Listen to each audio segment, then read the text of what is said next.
আমাদের সন্তান আসছে।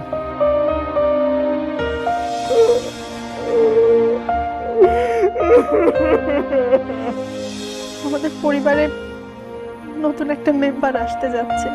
আলহামদুলিল্লাহ। মা তুই এখনই চলে আয়। না মা, আমি এখন আসবো না। আমরা সবাই একসাথে আসবো মা, তুমি আমাকে নিয়ে টেনশন করো না। তুই একা একা ওখানে কি করছিস? কিভাবে আছিস? রুম্মান আমার অনেক টেক কেয়ার করে মা, আমাকে নিয়ে চিন্তা করো না তুমি।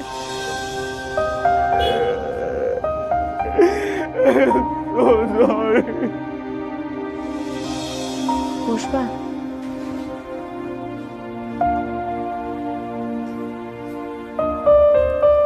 কিছু না, সাবধানে যেও।